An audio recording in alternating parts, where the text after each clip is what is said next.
Hey, something fun today. This is Laura. I am the editor of Paola magazine, and what I'm going to do is I am going to walk you through issue number 8 and some of my editing processes. So we're going to look at the initial proof of issue number 8 and show you all the mistakes, and then give you a reveal of how it came out in the end. Hope you find this interesting and useful, and also be sure to go get your copy of issue number 8.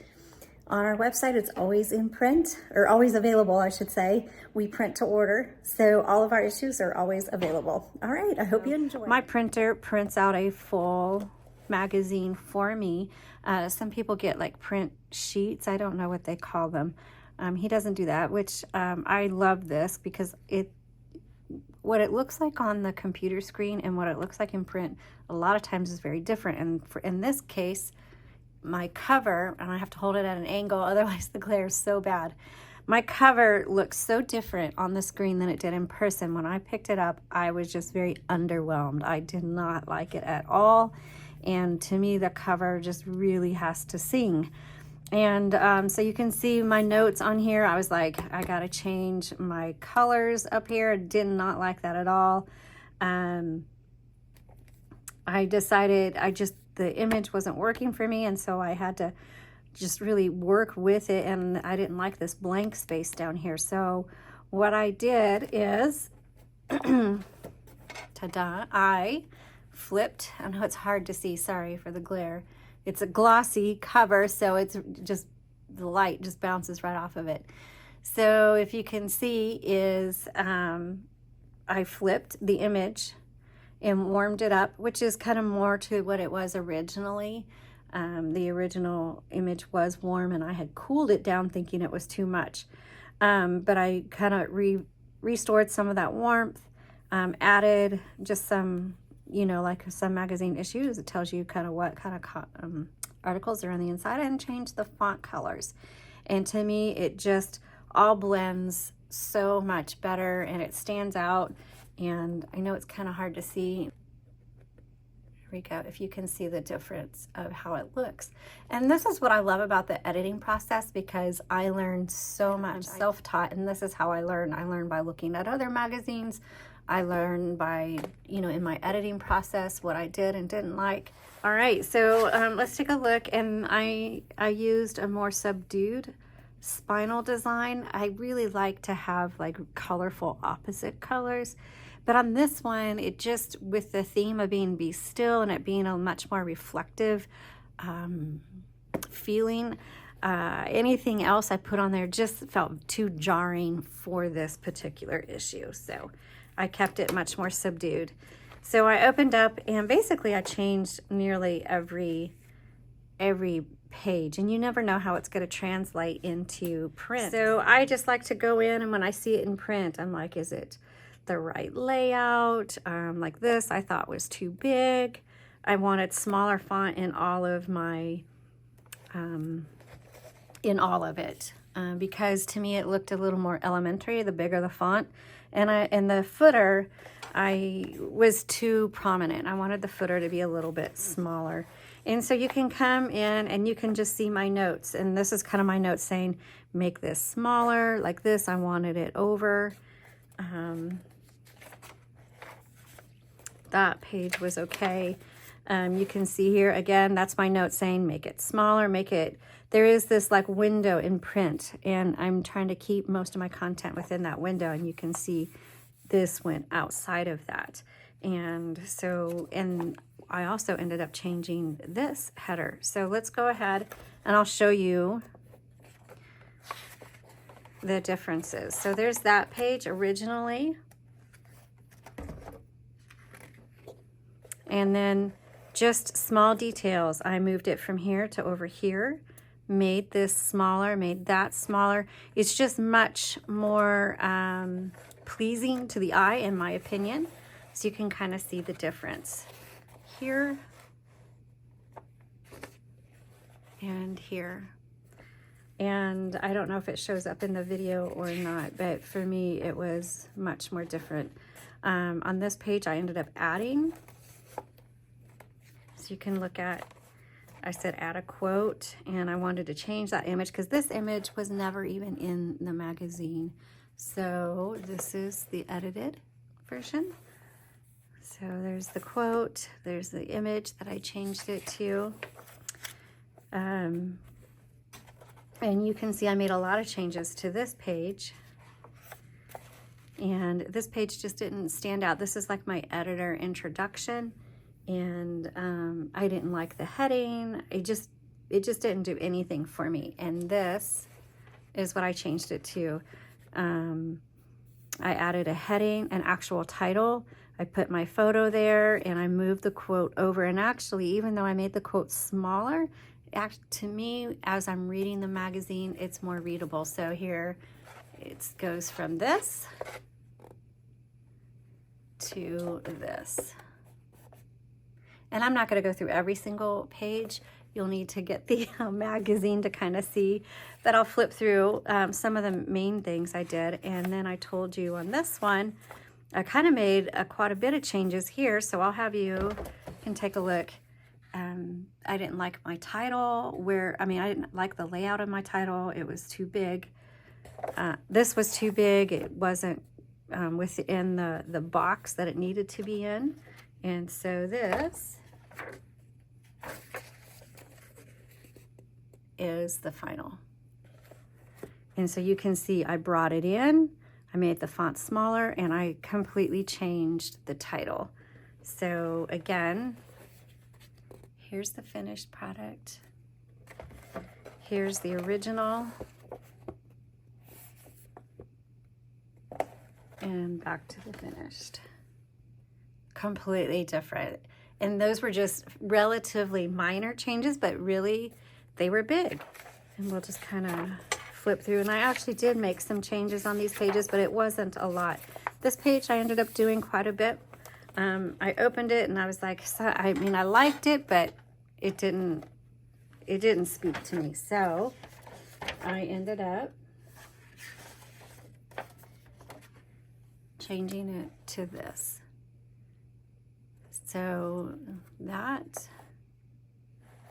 and I think it was just because the colors that I had chosen on this, it was too light, not enough contrast. And then I brought in deeper contrasts, and it made this page so much more interesting. Now this page, I'm so glad I changed it. I opened it up and I hated it. I loved this. It is a poem by William Wordsworth, and it just did nothing for me. And it said change, so I wrote the note, change font. This was too big. It just wasn't working for me. And I found a font that I thought was a little more kind of flowed with a William Wordsworth poem. And you can see I added the word poetry here, and William Wordsworth, the year 1798, a much more, I don't have the proper words, and hopefully I'll learn as I go, but I used a serif font that was had a much older feel to it, and I made these sizes match and not too big, and to me it was much, much better. So there's the original and the edited. I don't know if you're going to be able to tell in these videos or not, but to me it's a huge difference. And this one I changed as well, so I'll show you the original. And that's the original, and again, it was okay. And I wasn't originally going to change much on it. I was just kind of leave it as is. But the more I looked at it, the more I was like, I think I need to change it to make it just look more, I don't know, professional, I suppose. And this is the end result. And I loved it. They were minor changes, but such a big result. So again, I took out the reflections banner. The subtitle I made in a more readable font. I added a little swash there, and I incorporated this initial quote into the article. It's actually down here, and it's like it flows into the next section. And then I also closed it with a swash, and it just looks so much better. And some of these things you don't, when I'm initially designing, like I said, I have no training. And so for me, it's like just looking at it, how does it look to me and how can I make it look better? And then seeing it in print and realizing sometimes it's just stuff, I have too much going on and stuff is fighting each other. Like this pink big font was fighting everything else. It just didn't really flow. This was taking away, and so it's practicing. So I made this pink area smaller and in a matching color. So on this one, I didn't like how it looked. For something wasn't quite right, and all I did was change that font, and to me it did everything. This font doesn't say quiet to me. It's bold or whatever, but this font kind of a quiet place. And then you can see I just changed the coloring, brought it in, added the caps, whatever, what is this called? Anyway, the first letter, enlarged it just to add a bit of interest. And yeah, there we go. That's the other thing I did, is on this one, I had the image go all the way across, which I don't mind. I like doing that sometimes, but for some reason I didn't like it with this one. So I made the image only on the left side and then just brought in a really subtle graphic in the background back here. And to me, it just looks and flows, again, so much better. So this one, I said more white space. To me, when it's too big, you know, when I'm designing it, you're like, I want it big and have a great impact, but that can be really elementary. I call it, for me personally, when by myself, I'm like, it's very kindergarten. Like you're writing with a big crayon, or you're using wide lined pages versus college ruled pages. So I don't know how to, there's probably a term or word for it. And so I wanted to create more white space, and this is what I did. And again, just that little change, the more white space, makes it so much visually appealing. So take a look at this versus that. And that's just your, you know, I'm curious to see what your opinion is. Do you like it better that I put more white space around? Would love to hear your opinion on that. Okay, so this page, you can see I pretty much ripped this page apart. I did not like it at all. And so let's take a look at the article. Here it is in the finished. Just a little bit cleaner. And then you can see a huge difference on this one. And so I brought in the bolded what am I trying to say? Titles, headings, thank you. And I just changed the layout a little bit. So I just made the bulleted points or the numbered points to stand out a little bit. And then I also decreased the font on this so it didn't look so crowded. You can see how crowded this was. So it was so crowded, and so made it a much smaller font. I took the italic out because it was hard to read, and then changed the fonts up here because I couldn't read it. And so then it just looks cleaner, and again, more white space. And I'm learning that in publications, white space is good. So I think I might have even made that smaller, but let's take a look and see. Yep, I made it a little bit smaller. And I love this. I brought in just a piece of color, an interest point in this, and then a suggestion of what they should do right here. And then this page, this was this is the center fold of the magazine, and I was so upset that it was cut off here, and I was gonna have to redesign it because I really liked how this came out. But it came out even better, as you can see. So I adjusted it, brought it down, made it smaller, but then put some more space between the letters, made this smaller, and it just is much more calming, but we'll see. And then here, oh, this is a huge change I made. So I turn over, and this, in this case, it was too much white space, as you can see, way too much. And so what I did is I changed to 8 benefits from 7. I found 2 points in there and added an extra one. And so what I did is I took the bottom questions that were down here and brought them over and created a worksheet. So I kept the benefits to waiting over here and then created a worksheet out of the 2 questions that I put right here. And I'm so happy with that. So it looks so much better. And this one, when I first did it, I don't know, I just wrote it. And then when I saw it in print, I was like, this just looks really boring. And so I reworked that and came up with this, and so much better. And having some contrast, there's some subtle images in the background. You can see I add a, instead of, I put the subtitle, "What's the Purpose of Gratitude?" Really, this article was about me and what I was experiencing. So I put in there how I wrestled to understand the purpose of gratitude.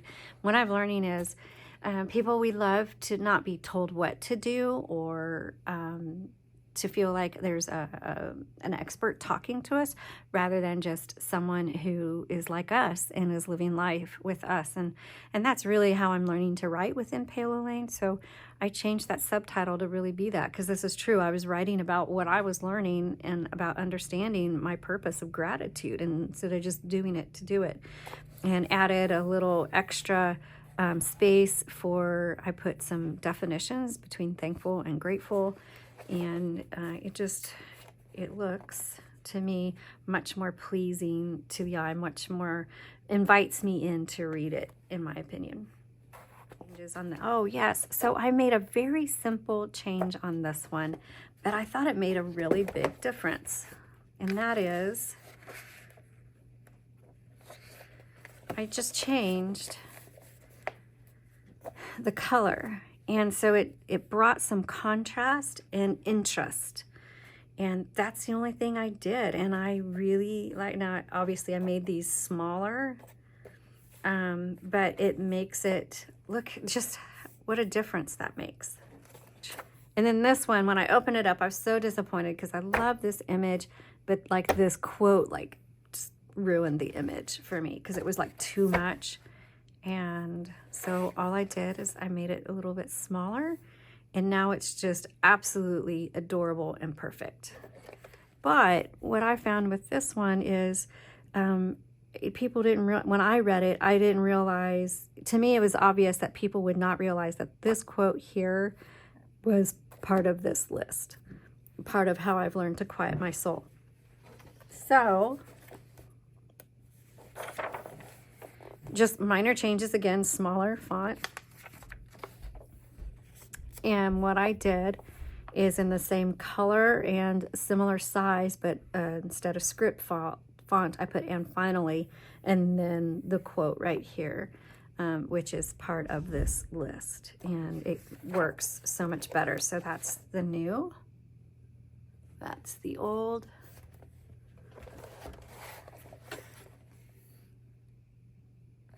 And I rewrote a few things in there as well. In almost all of these, I did some rewriting. And I also changed this. So again, I saw this and it just didn't do anything for me. So I did some rewriting of it and then made it smaller and added a verse down here that tied things in. And I just thought it was much more pleasant to look at.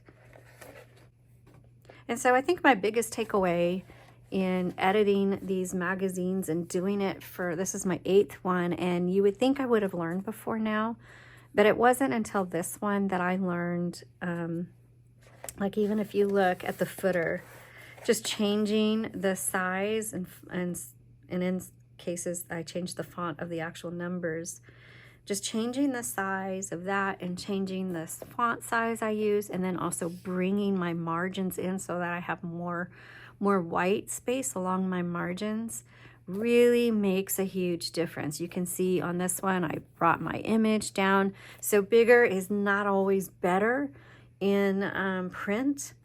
And I don't know why it has taken me this long to really notice how much I just push my way into the margins.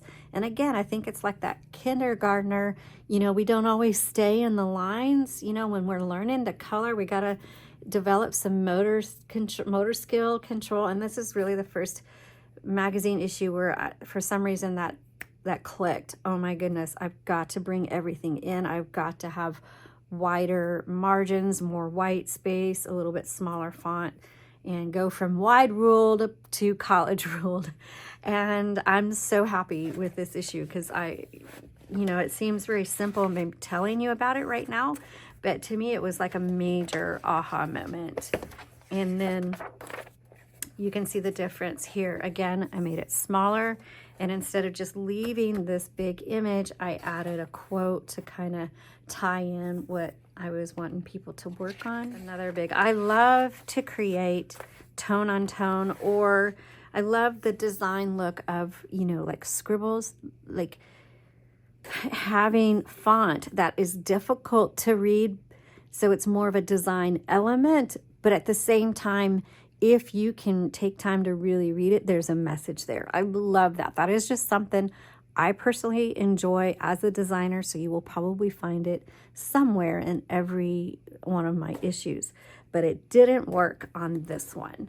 And you can see my notes, make this image smaller and then have the font go between the white and the image is what I was trying to tell myself to do. So it's probably hard for you to see, but there is a script font in white, and it's Psalm 23.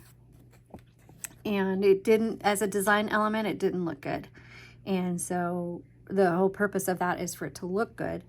And then secondary is readability. So in this, I purposely made this one as readability as the secondary part of it. And so this is what I ended up doing. I like it infinitely so much more. And again, it has the design element of the psalm being written in a really fun script font. It's kind of more of a quick handwriting, but when you look at it, you realize it's Psalm 23. And so that's the difference, if you guys can see. I guess I'll do it this way, here and here. And again, that white space just really makes a huge difference. And so there's that. And then this was my initial back page. And for me, this, because my magazine isn't necessarily for Christians, it's not designed to be a Christian magazine. Obviously, I am a believer, so those elements are going to come through. And so for me, I was like, this wasn't the right tie to, wrap up the magazine in a bow.